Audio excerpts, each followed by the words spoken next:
Assalamualaikum warahmatullahi wabarakatuh. Di sini saya akan membahas tentang alat-alat pendidikan. Apa itu alat pendidikan?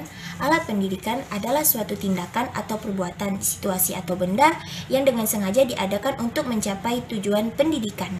Jenis-jenis alat pendidikan. Jenis-jenis alat pendidikan terbagi menjadi 3. Yang pertama sifat, bentuk, dan tujuan. Nah, di sini sifat terbagi menjadi 3. Ada positif atau negatif, preventif atau kuratif, dan represif atau korektif. Nah, di sini bentuk hanya terdapat satu, yaitu materi atau non-materi. Sedangkan tujuan terbagi menjadi 4, yaitu pembiasaan, ketenangan, keteladanan, dan perlindungan. Sifat. Yang pertama, positif.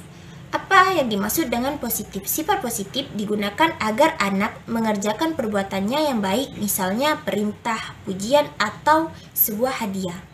Nah, negatif, apa juga yang dimaksud dengan negatif?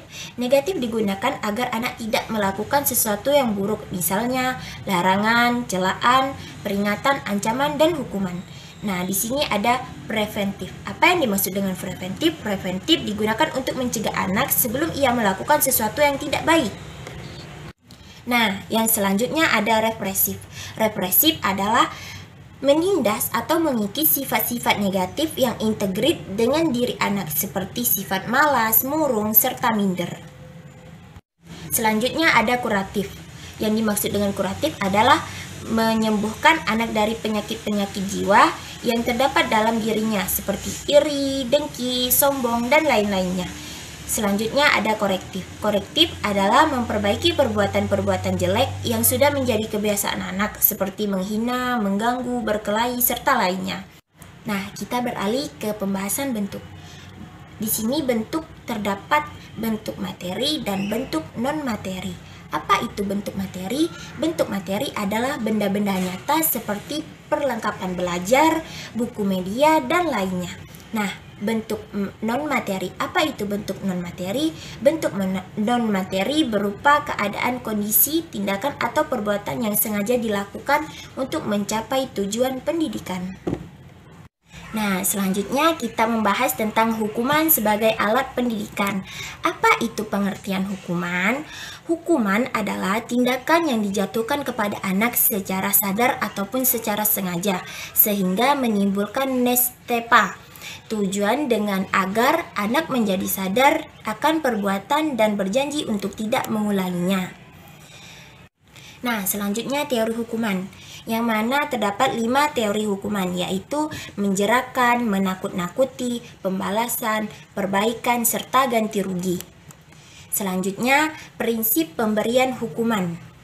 Prinsip pemberian hukuman yang pertama, besar kecilnya kesalahan, jenis kelamin, umur, dan sifat, dimulai dari yang ringan, jangan dilakukan pada saat marah ataupun emosi. Yang selanjutnya, jangan terlalu sering, jangan menyakiti badan, perhitungkan akibatnya, memberikan bimbingan agar insyaf, serta pelihara hubungan kasih sayang. Selanjutnya, jenis-jenis hukuman. Terdapat 4 jenis hukuman. Yang pertama, hukuman membalas dendam. Yang kedua, hukuman badan ataupun jasmani.